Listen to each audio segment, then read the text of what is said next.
Ever feel that, like, bone-deep exhaustion? Like, you could sleep for a week straight. Oh, tell me about it. Turns out, sometimes it's not just, needing another latte. We're diving into Addison's disease today. Fascinating stuff. Yeah, from what I'm seeing in these excerpts, it can be tricky to catch early on, but it can get, well, pretty serious. Absolutely. It can be life-threatening if it's not treated. Yeah. And to really get it, we got to start with the adrenal glands. Okay, Anatomy 101 time. Right.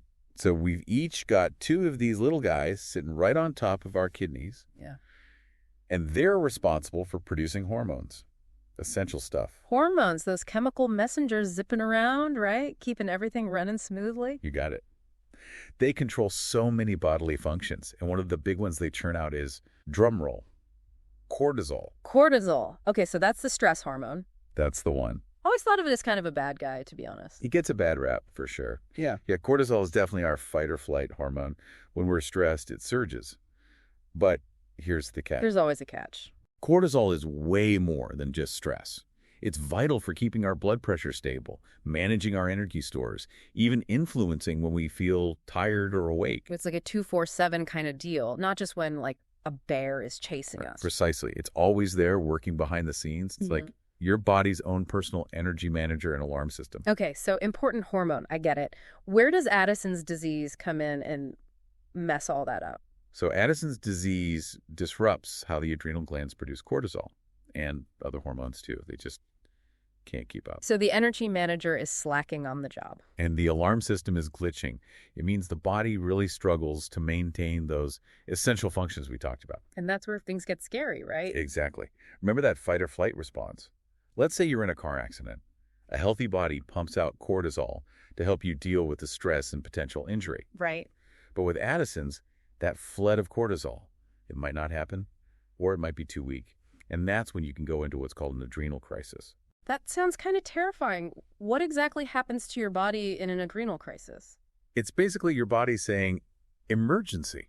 We don't have enough of these vital hormones. Yikes. Yeah, your blood pressure plummets. You might feel incredibly fatigued, confused.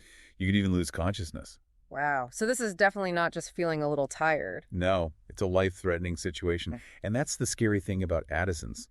It often flies under the radar. Because if it looks like other more common things, right? Exactly. The early symptoms are things we all experience sometimes. You're more tired than usual. Maybe you've lost a bit of weight. Feel a little dizzy if you stand up too fast. See, and I just think I need a vacation, not like, oh no, my adrenal glands. Exactly. And that's a big part of the problem. It's often misdiagnosed as something else entirely. Anemia, depression, you name it. So how do you even begin to figure out it is Addison's? That's the tricky part. Studies show that it can take an average of 3 years for someone with Addison's to get the right diagnosis. 3 years? But if it's that serious? It's often that adrenal crisis that finally alerts doctors. Something stressful happens. An accident, surgery, even a nasty flu. And what seemed like everyday fatigue turns into a 5-alarm fire. Wow. Okay, so someone gets diagnosed. What next? How do you even start managing something like this? Well, the good news is Addison's is very manageable. The key is hormone replacement therapy. So basically giving your body what it's missing. You got it. It involves taking medication, usually daily, to replace the cortisol and other essential hormones your body isn't producing enough of on its own. And that keeps everything balanced. Exactly. But finding the right dose, that can be a process. It's not always as straightforward as just popping a pill and calling it a day. I imagine things like stress levels probably play a role, right? Absolutely. Stress, illness, all sorts of things can affect how much medication someone needs. That's why it's so crucial for people with Addison's to work closely with their doctors, pay attention to their bodies, and even carry an emergency injection of hydrocortisone just in case. You know, for those just-in-case moments when that adrenal crisis hits. That's a lot to manage. It is. But with the right care, people with Addison's can live full and active lives. That's good to hear. So it affects men and women equally then. That's right. It's not picky.